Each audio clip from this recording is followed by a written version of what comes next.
manual wind Yes. Russian. They didn't want to compete with them, you know, because they own that market with the 3133. So what was the other option? The option is to go with the quartz. There's no such thing as a quartz Russian chronograph movement. Actually, there are no quartz movements in Russia built anymore at all.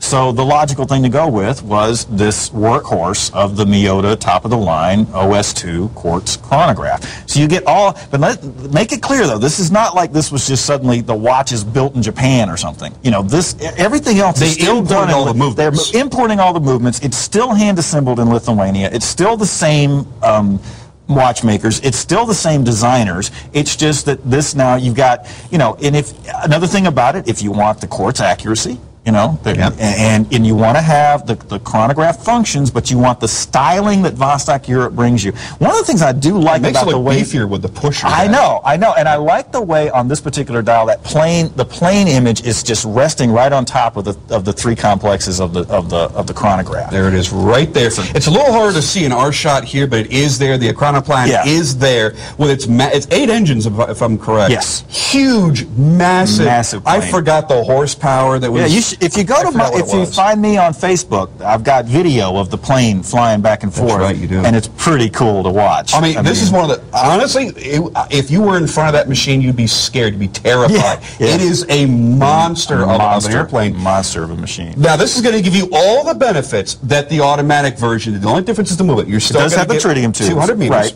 You're still going to get the T25 tritium gas tubes built in. Now, by the way, again, another thing, if you follow me on Facebook, you've seen me when I go to see a movie, I'll take a quick picture with my cell phone, what we do for our watch of the day. And one of the times I had taken a picture of this in the dark and you're seeing it glowing. This is a watch I wear the living heck out of. I guarantee in a few years I'm going to need to find a way to refinish it or get a new strap or something. I can't stop wearing it. And part of it's the comfort, but it's just the fact of knowing I've got a rare piece of machinery on my wrist that gives me great technology throughout everything, throughout the dial, the hands, the tritium, everything about this watch is high tech. Yeah, and it's not something you can just get anywhere because of it's coming from Lithuania. It's coming from the Russian watchmakers. It has an interesting and different heritage that you just can't get anywhere else. Oh yeah, it's now great. this, if you got the automatic, you don't get this. No, benefit. you don't. And this is like a collectible medallion when you look at it. Look at that detail. And there is the chronoplan. And it is a numbered limited edition as well. Yeah, the Caspian Sea Monster at chronoplan. It's funny, when this first came out, Igor was going to call it, he was just going to call it the chronoplan. And he mentioned to me one time that the nickname was the Caspian Sea Monster. I'm like, Igor, you got to call it the Caspian Sea Monster. Come on. That is really the coolest name out there. That is such a cool name.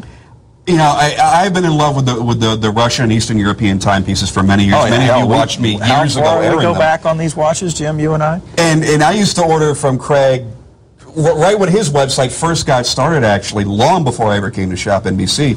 And my first one, and I always mispronounce that one, the Maria. Yeah, the Maria. I love that watch, the buzzsaw bezel and this and that. And that's what got me loving it. But you know what got me loving Russian watches? You guys. My friends that were on the internet that were collecting, that went, you got to try these Russians. And you got me into it. There's been a cult following for years. Yep. My friend, I'll be back later this evening, right? Oh, yeah, you're back.